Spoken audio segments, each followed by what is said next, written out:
How to know if a boy likes to pray. How do you get over someone who love bombed you? What is there to get over? They're a liar. I was told that, oh, you're gonna get my third name after talking for 2 weeks. Ooh, that, ooh.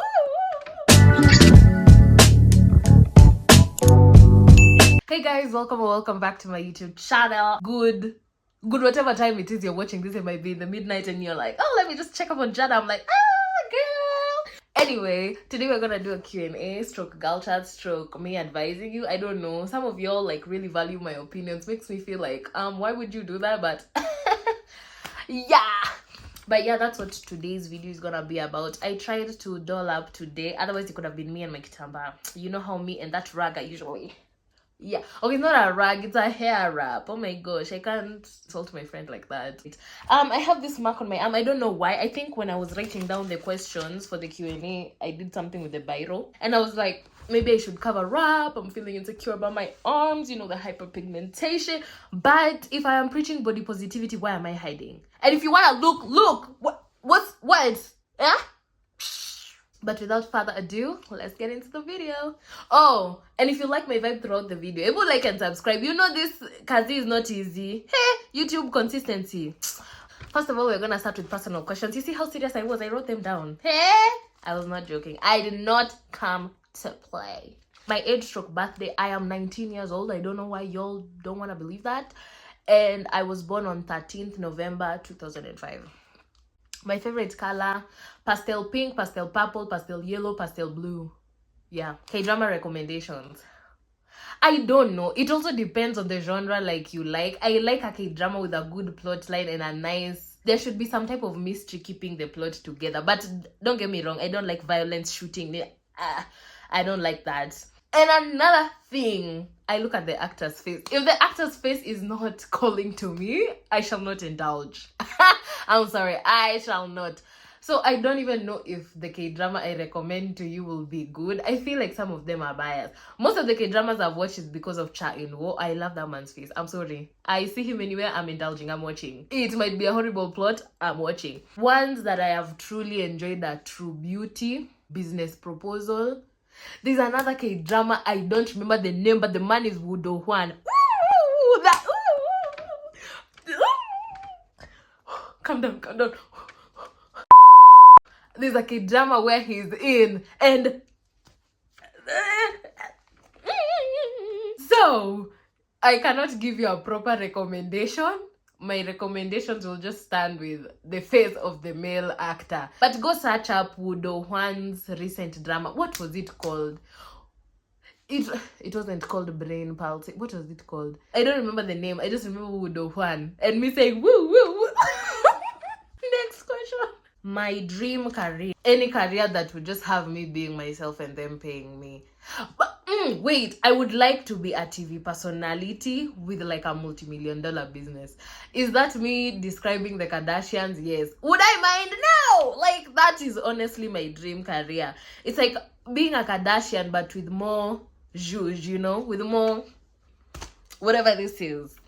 Which school did I go to? Buruburu Girls Secondary School, Primary, King's School Primary. What is my biggest diviner of life? I finally deeply understood the concept that there is no one else on this earth like you. I looked at myself from a third person, how I speak, how I talk, my abilities, and in general how I do things.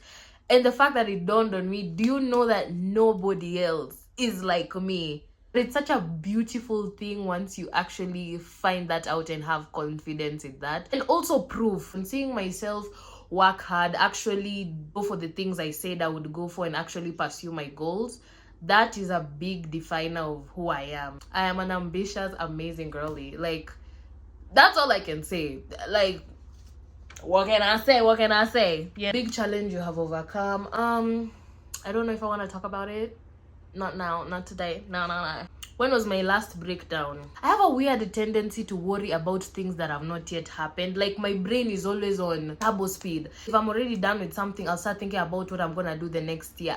Start thinking about what I'm gonna do the next 5 years. And then I start worrying about a problem I might encounter and I don't know how to solve it. Like those are the things that make me have breakdowns. And right now I'm just training myself to be more in the present and care more about the present, because if you think about it, tomorrow and yesterday don't exist. The only thing that exists is the present.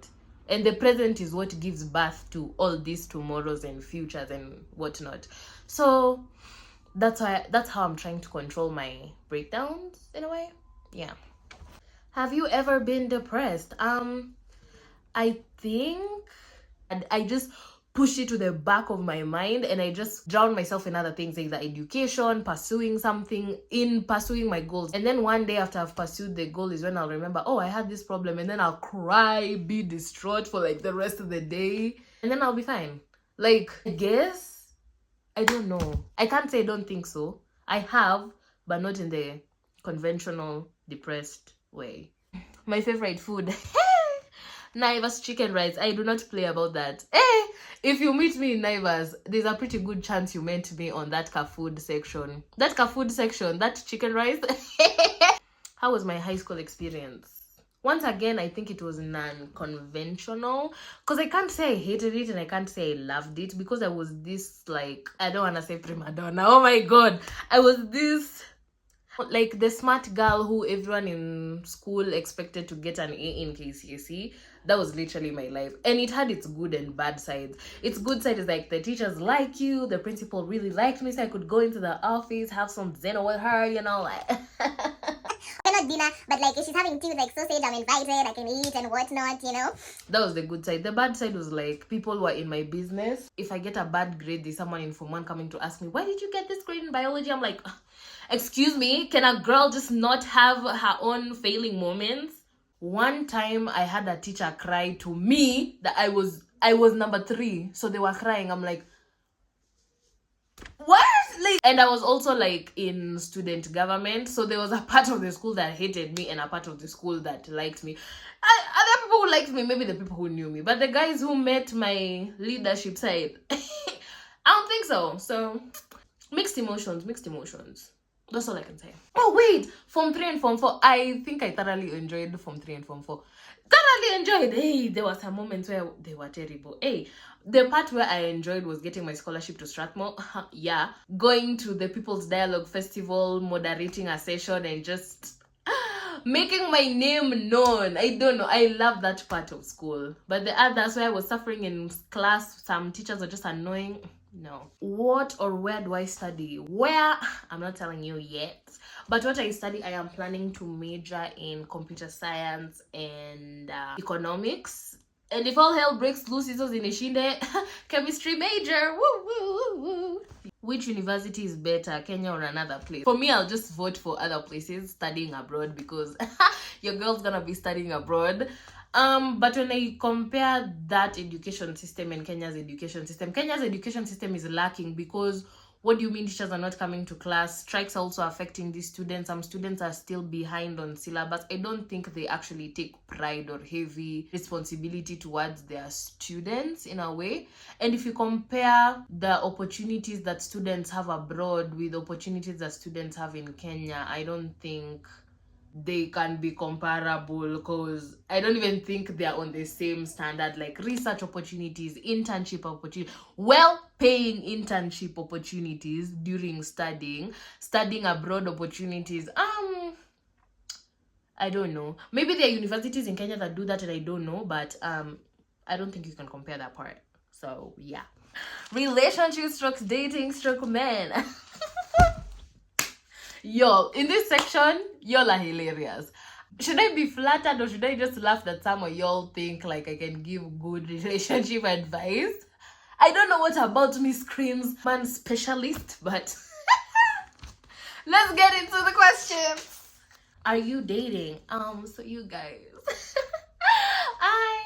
I'm not dating, sure, but no, not dating, don't have a boyfriend. What do I think about a teen wanting to be LGBTQ? What business am I having a point of view on what you wanna do with your life? I get like we are in a place in life where we constantly seek validation from other people we assume to be our role models, to validate whatever you want to do so that you don't feel like you're on the wrong side of society or on the wrong side of what. That's the thing about growing up. You need to validate yourself, validate your own experiences, validate your own emotions, because honestly, nobody can feel what you're feeling. Nobody can understand you fully or completely. So it's your life. I mean, do what you wanna, what you gotta do. How to decenter men? Learn about them. But in all honesty, you need to replace your old beliefs with new ones. Start listening to people who maybe talk about the topic. Start reading books on it. The only books I've read on feminism are Chimamanda, We Should All Be Feminists, and a book called The Gendered Society. And just listening to like TikTokers and Instagram reels that speak on those topics. I don't know. If you want new beliefs, you need to replace your old ones. And the only way you can replace your old ones is by taking in information. But you don't take in every piece of information. You also need to learn how to filter out information, what is good and what is bad. And also thinking about how they were centered in the first place. They were centered in the first place because that was the only way for a woman to get out, for a woman to make it. But right now in this generation where we have our rights, we can vote, we can go out to have businesses, make our own dreams come true. The fact that we have been given our own autonomy finally, I think that's enough reason to not center a man, in my opinion. How to say no when a guy asks for my number and I don't want to be rude. How are you even being rude by saying no? This is why people should go and read We Should All Be Feminists by Chimamanda. In that book, Chimamanda talks about how women have been trained or have been brought up to be docile and complacent and to make themselves small and not to make someone else uncomfortable. If you make someone else uncomfortable, you're being evil. You're not being a lady, you're not being a woman. You're not being rude. When someone is like, hi, can I get your number? And you say no, what part of that is rudeness?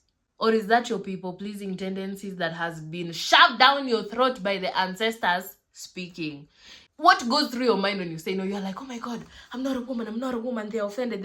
Why are they offended? It's not like you said, no, you have a big nose, you're an elephant. That's being rude. All you said was no.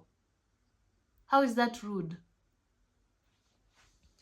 If it was a fellow girl asking you for your number and you don't vibe with her and you say no, would you feel like you're being rude to her? Girl, I put all those chains of patriarchy to let you go. What to do when a guy who told you he liked you fast ghosts you out of nowhere? The fact that you asked me this question, if you are contemplating another answer other than leave them alone. Wait, I'm always think through this together. Like, let's say you are the person. When you like someone, do you ghost them? Why would you ghost them? If you have no interest, if you are playing with your emotions, if you just wanted to see where things go. I don't think there is any other answer. What do you mean, what do you do? What did you want to do? You wanted to sit there, wait for them to come back so that this time you sleep with them and they run from you and then you still ask me, Chara, what do I... Like, I don't want to sound insensitive, but sometimes I want y'all to put yourself in that shoe. Next time you want to ask me a question like this, I want you to imagine it's me coming to you and being like, Aki Nani, this one ghosted me after we did this. What should I do? And then you advise yourself from that point of view, because what was there else to do? How to know if a boy likes you? You really think I have it? If I knew the answer to that, I wouldn't have been in a situationship with someone who was actually dating someone else while entertaining me. Story for never. But I don't know. I thought we were all reading from the same book. I thought we all learned from Disney that, you know, when they look at you, when you're looking back and you already find them staring, you know. But girl, put that situation in context of Nat Geo Wild. What do you think a lion does when it's looking at its prey? See, it's watching. When the gazelle looks back and it's like, oh my God, is there a lion? The lion is still watching. All that to say, you can never know someone's true intentions. Human beings are scary. There is a whole industry based on human beings playing what they are not. It's called acting. And the fact that human beings are capable of that, I don't know. How to know if a boy likes you? Pray that they actually like you and they don't have other things up their sleeves for you. Should you wait till marriage to do the deed? I don't want to have an opinion on certain stuff. No comment. How do you get over someone who love bombed you? What is there to get over? They're a liar. To me, it happened to me. And what do you mean get over? Me, once you take me for a fool, I expel you from my work. I block you on everything. I disconnected on LinkedIn. I blocked their number, blocked their Instagram, blocked you everywhere. Like, what other ways there? What are you getting over? That's not who they are. They were just lying to you, telling you good things. Me, I was told that, oh, you're gonna get my third name after talking for 2 weeks. Oh my lord, stupidity. Block and forget. There is no other thing. What did you want to do? You wanted to mourn them. You wanted to sit down and think and be like, oh my gosh, I actually love that. You didn't like them. You liked the words they were telling you. Just tell yourself, I enjoyed the attention, and now that it's gone, we move. That's all you're missing. You can't possibly be missing someone like, ata way. Nah. How weird the dating is. Relationships just feel like an emotional and financial Olympics that you need to be ready to run. And if you are not, take a bench. Sit down. When you sit down and think about dating, about having a family with these people, about going to learn about this person's family, learning about their medical history, learning about who they are, you don't even know. You don't even know where they came from. And then thinking of the fact that if you have a child, you are eternally, forever bonded to this human being, and you don't even know who they could be on the inside. You don't even know if they were pretending all that. Yani, I don't know. I'm an overthinker and I own it. To get a man that is not a bitch to you, girl. Another thing on decentering men, decenter romantic relationships. Romantic relationships are not the highest form of love. To me, romantic relationships are just like any other. It's just like a friendship. It's just like a platonic relationship. Like, apart from all those things y'all do, kissing, hugging and whatnot, if y'all are thinking of staying together long term, you need basic human values to keep you together, like kindness, hearing each other out. And if you don't have that with other people, I don't think romantic love is just going to bring those things magically to you. I've spoken about this before, about people who are so horrible to other people and they think romantic love will save them. Or people who are actually broken on the inside and are not taking any steps to fix themselves because they believe, oh, my savior is coming on a white horse, and once they come into my life, everything will be perfect. Having that kind of mentality is what makes you idolize center men, center romantic relationships. And in the long run, it makes you so emotionally dependent on this stranger who has that leash on you and could do anything they want with that leash. So before you go into dating, before you go into a relationship, before you go into anything, be whole. 2 wholes make 1, not half. Okay, mathematically, yeah, but you get what I'm saying, girl. Friendships. Okay. Is it okay to leave some friends in the name of self-development? I would want to say yes, because I believe you have reasons for leaving said friends. Once you reach that place of self-development, well, for me, when I reach that place of self-development, you really start vetting like the things in your life that are actually making you a horrible person. You start checking if you're equally yoked with this person. When you talk with this person about self-development, how are they receiving the topic? Are they laughing in your face? Are they like, oh yeah, I think that's something awesome? Are they supporting you through it? Or are they just going to bring you down? And if they're going to bring you down, why not cut off the extra weights? Like, and for me, I will say yes because I did that. So yeah. And you're not cutting them off for no reason. You have your reasons. Like, girl, how to manage a clingy friend? Let them go. Let them go for their own good. I am saying that because 1, I have been through that, and 2, you are actually destroying them in the process. This is why I believed in equally yoked everything. Equally yoked relationships, equally yoked friendships. Okay, friendships are relationships. Both of you need to be equally yoked. For me, I am someone who I can go 1 month without speaking to my friend, but I know we are good. I know we're tight.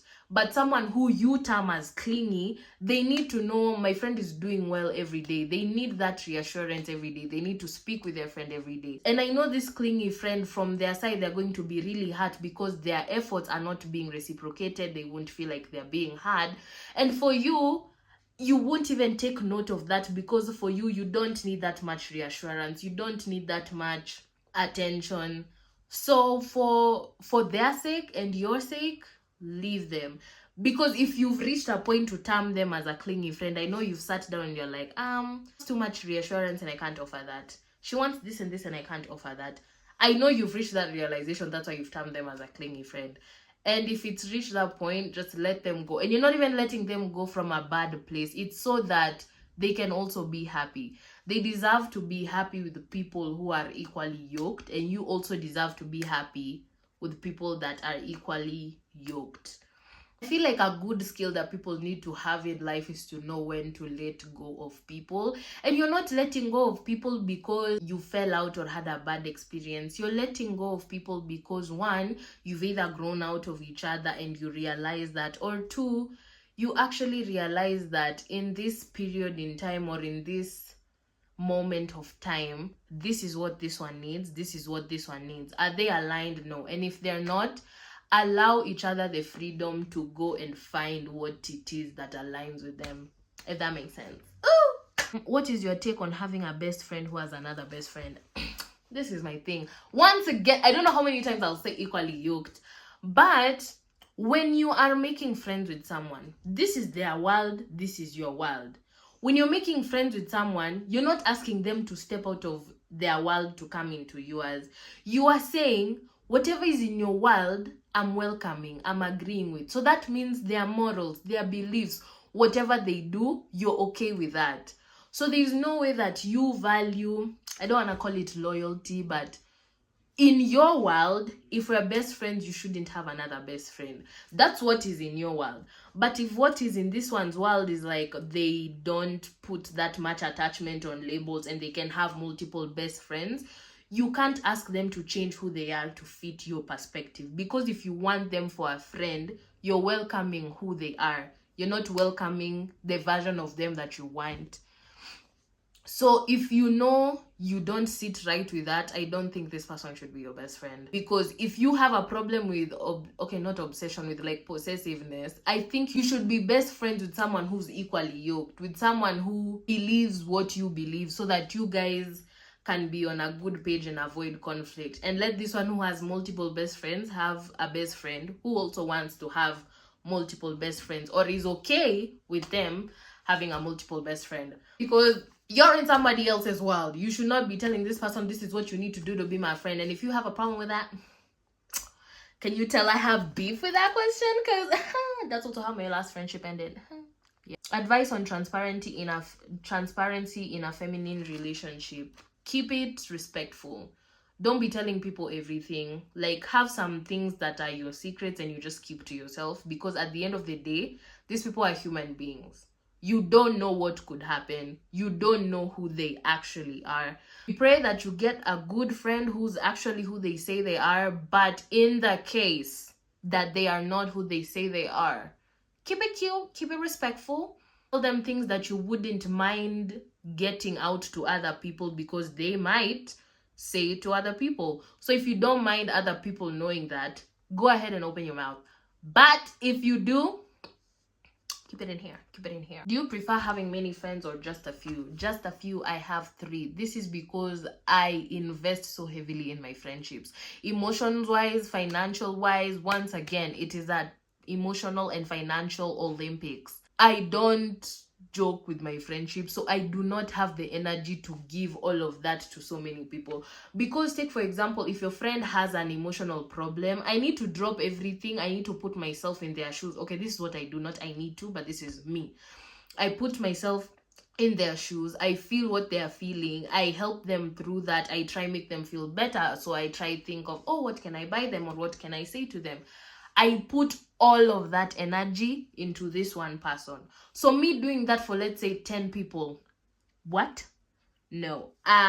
That's why I also don't understand people who like date, because for me, I invest a lot. So if I invest a lot in one person and they do me wrong, don't think I'm just ready to jump in another relationship because I'm drained. There's so much of me that went with a person who showed me it didn't mean anything to them. I have acquaintances, like people who we laugh with, we meet up, nini.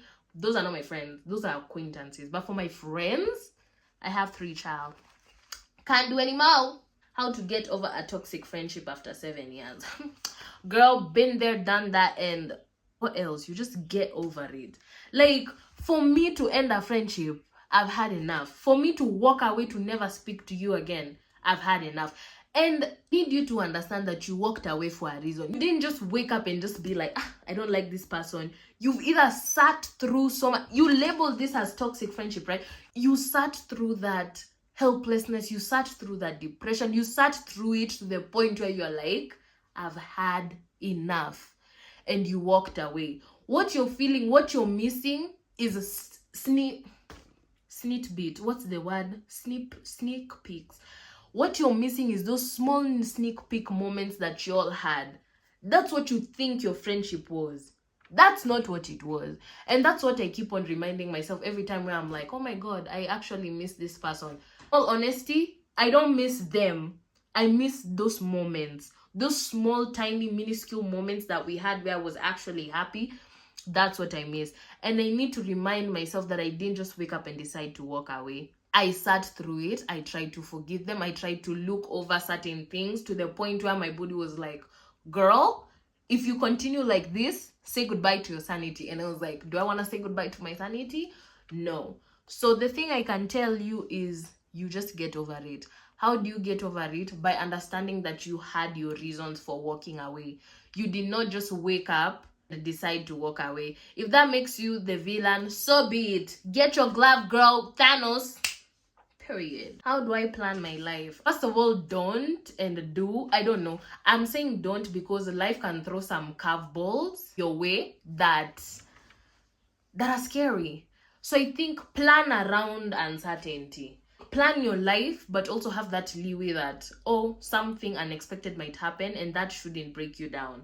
That should just be like, oh, it's life, let's continue. But for me, how I plan my life, I'm usually very goal-oriented. So I need to have a goal in order to like keep going. What I'm saying is that I need an end goal, then work backwards from it. And that's how I plan my life. Like, yeah. I also plan it around my dreams. Like, what do I want for myself? I don't know if that answered the question, but yeah. How to make decisions without basing it on others. Make decisions without basing it on others. Like, this is why you need to self-validate yourself. The only reason why you're basing it on other people is because you want them to validate your decisions for you. You want someone to give you that get-go, to be like, whatever you're doing is okay. Part of growing up is doing things for yourself by yourself, validating your own experiences. So that's how you make your own decision. I don't know how to advise someone on this. Like, ever you tell me what you could have said. How do you make decisions without basing it on others? Like, so you just make the decision without basing it on others, Ama. I don't know. Maybe it's me who's not understanding, but yeah. How to become self-aware. View yourself from the third person. I journal a lot. I journal about my emotions. I journal about my experiences. So when I'm writing, I am able to step out of my body and look at myself from a third person perspective. So even if I'm going through something emotionally, I'm able to step out of the problem and look at it from like a third person point of view, look at how I react to things, and through that I can describe myself. There's something that happened in 2024 where I really vetted my life. I stepped out of my own body, I viewed myself in the third person, and I looked at every aspect of my life, finances, health, friendships, everything. And that's how I came to cutting off people, starting my own TikTok. You become self-aware once you become aware of yourself. VAR! Yeah. How to stand on your own principles. By putting yourself in an environment that can withstand your principle. Most of the time, the only reason why you bend your principles is for other people or is when you're in another environment. And I need you to understand that you're not a robot. You're human. You have that need to socialize. You have that need to please other people. It's innate in you. So if you put yourself in an environment where the people who are doing things that are against your principles are, and you're here being principled, there's that human need to conform and to break your principles. So if you want to make your principles stand by you, be in environments that are favorable for your principles. Period. Actually, I'm hearing my answers and I'm like, who knew? How to feel good about yourself even when you feel like a negative 3 out of 10. Why are you feeling like a negative 3 out of 10?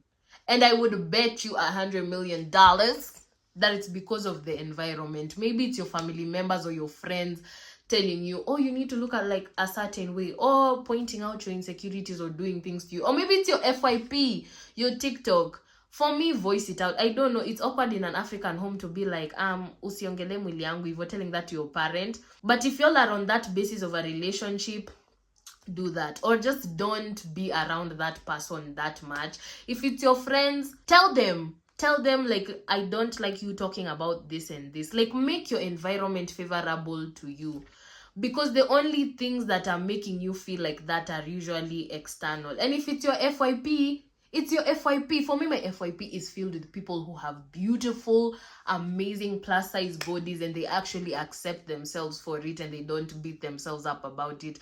I'm not consistently watching skinny people who are like, oh my god, I love it. Like, no, I'm not trying to body shame skinny creators. Like, I'm not trying to talk down on them, but as you can see, I don't think I'm skinny, am I? No.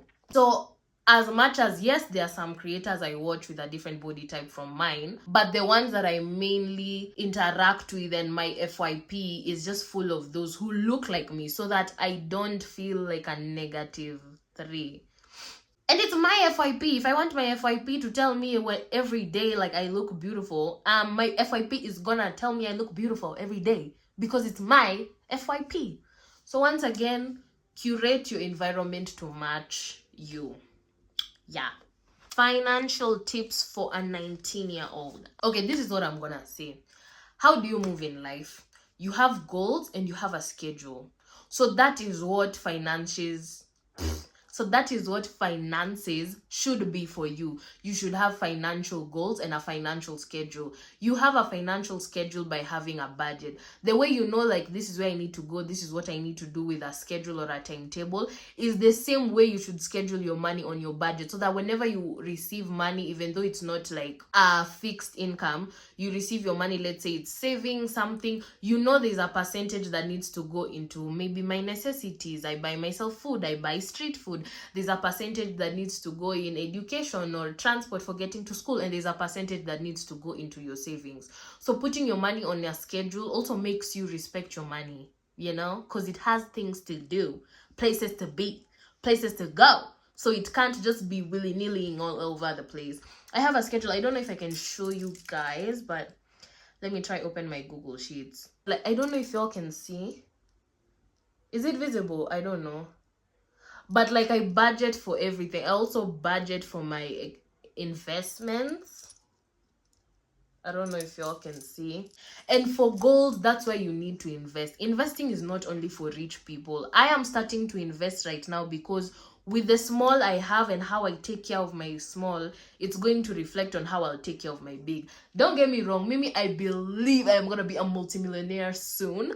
So with the small amounts of money I've gotten to interact with, I would rather treat that as my big millionaire, so that when my millions come, I know what to do with it. So I invest. Investing for me is financial goals, because I want to buy a home when I'm 24.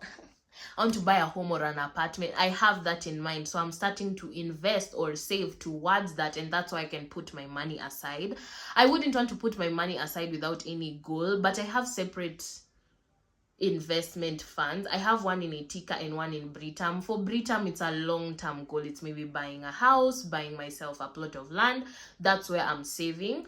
And in Etica, it's short-term goal. It's like my emergency fund when I don't have money that's where I go. So invest. Those are my financial tips. Budgeting, investing. Yeah. Do I ever feel like a financial burden?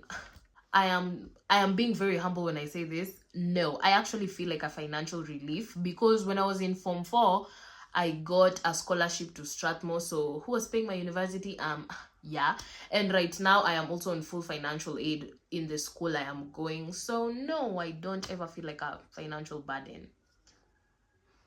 What motivated me to start content? I just wanted to hear my voice on the screen.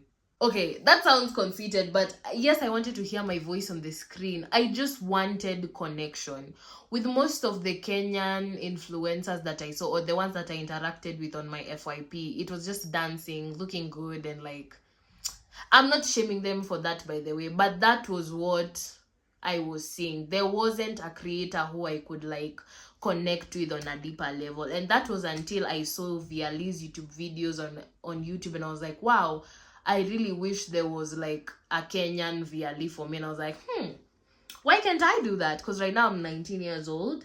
I'm on my journey to discovering myself and being a better human. So I know there are other 19-year-olds who do that. So I can just be a Viali for them. And on top of that, it also came with like, I've never seen someone with my personality on screen. Like, I would actually vibe with someone with my own personality, because mimi nikijipigia story, like the stories I tell myself, like I even laugh with myself.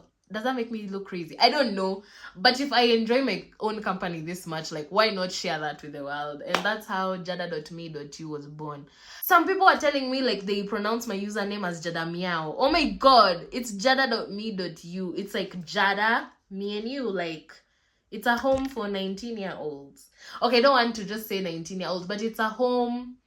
It's a home for someone who feels like me. Whenever you come to my channel, my page, I hope you get entertained, educated, and you feel validated. How do I react to meeting my fans? I am usually so excited. Oh my god, I'm usually so happy. Like, it's so surreal. With TikTok, it's very easy to itemize people. Like, you don't actually feel the impact. But when someone comes to me and they're like, hey, you changed my life, I love your videos, I'm like, oh my god, they're real human beings watching me and I'm actually helping them. And it actually aligns with my life goals. I remember when I was in high school, the thing I wanted to do most is to just be a light to other girls. Like, to just encourage them, to help them know that it's possible for them to be in an extra county school but still get high grades, get grades that are comparable to people in national schools, you know? I don't know, there's just something I have for girls and wanting to inspire girls and wanting to be there for them. So in a way, it just makes me so happy because it's aligning with my life goals. I'm actually contributing to society and I'm actually helping someone out. What pisses me off though is that some people are just I don't like when I meet someone, but instead of them approaching me, I get like you can be shy, but I would rather you just approach me or just say hi, rather than when I pass by you, you're like, Kai, I follow her on TikTok, and you say it in a loud voice. Like, I know you want me to turn, but then it's weird. Do you want me to turn and look at you, or were you just saying it in a loud voice to tell your friend? Like, was I supposed to be arrogant and assume the conversation is about me and turn? Like, I'm an overthinker, so it just makes me so overstimulated and angry. I don't know, but yeah, that's the only thing that pisses me off. But other than that, I love you guys. You have no idea. Yeah.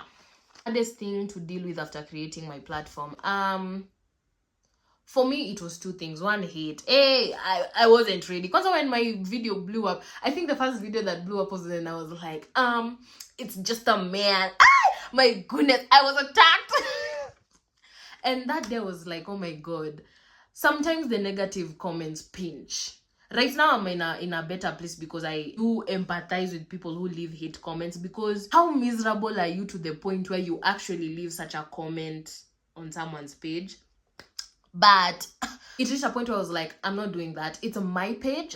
I am the reason of giving you a platform and you're commenting shit. I'm blocking you. I used to reply, but replying just takes too much energy from me. So I have my friend do that for me. Another thing that was hard for me to deal with was like, I stopped seeing people as people. Because when you see those numbers like 10K, 50K, it doesn't clock to you that those are people. And I was chasing that dopamine rush for like likes, saves, nini. It reached a point where I was just posting for the sake, and I was like, this isn't why I started my TikTok. This wasn't the goal. We've lost the plot. We need to go back to the drawing board.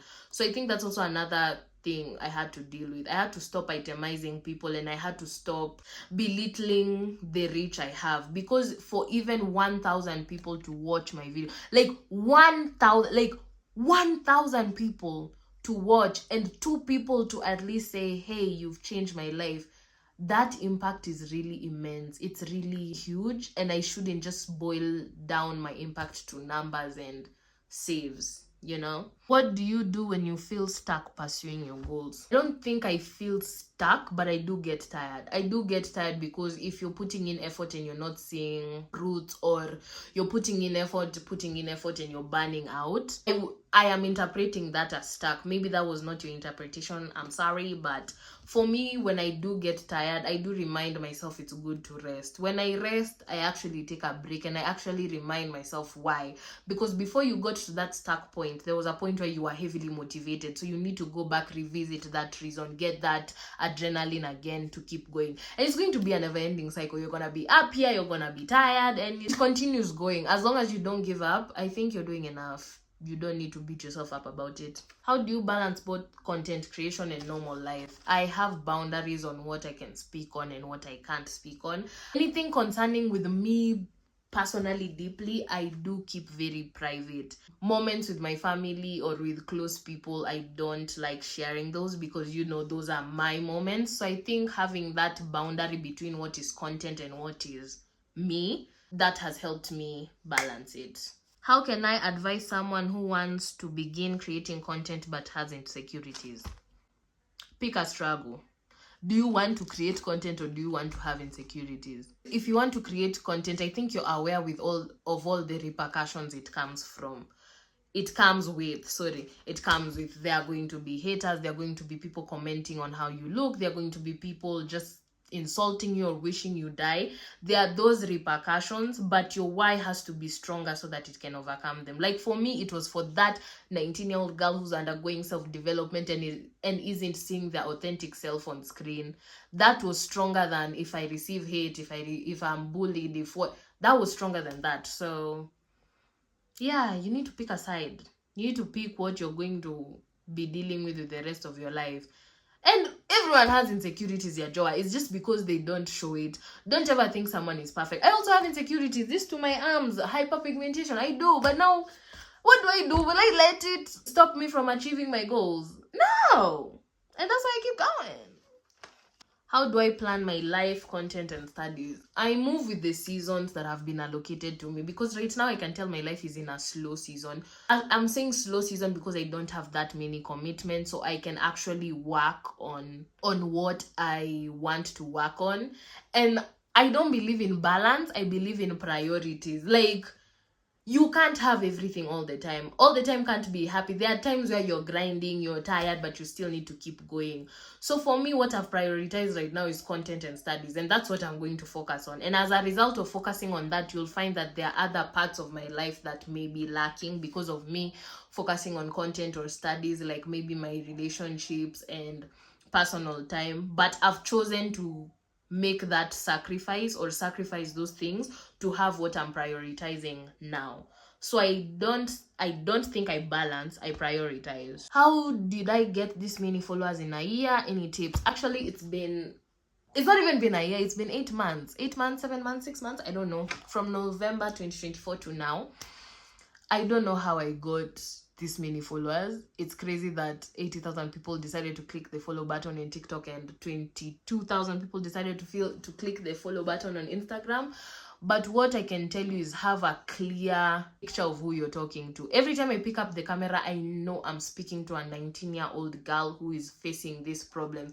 So it's so easy for me to place myself in that box of a friend and communicate. My plan B if plan A doesn't work. I think my plan A is very versatile to the point where I don't think I'll feel anything, because my plan A involves everything. My plan A involves my education, my content creation, inspiring other girls, speaking on panels, being rich. Like, that's my plan A. I haven't put myself in a box. I haven't limited myself to like, this is what I need to do in life.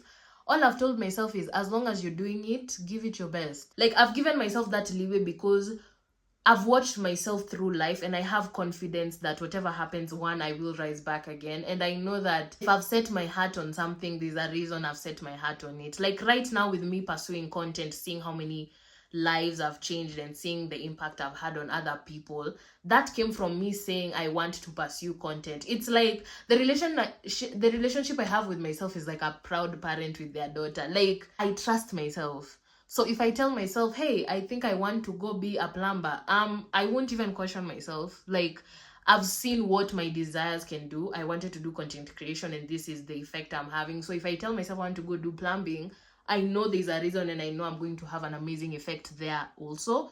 So I don't think I have a plan necessarily. I'm just living. Yeah, I think that's it. And nobody asked me what my favorite movie or my favorite song has been. My favorite movie currently is K-pop Demon Hunters. My favorite song right now, there are three: What It Sounds Like, Take Down, and How It's Done. All soundtracks from K-pop Demon Hunters. If you have not watched it, please go watch it. I would love to have a discussion if you want to, but yeah. Thank you for watching me and listening to me. See you next week for another video, and mwah, peace, love, and money. Bye.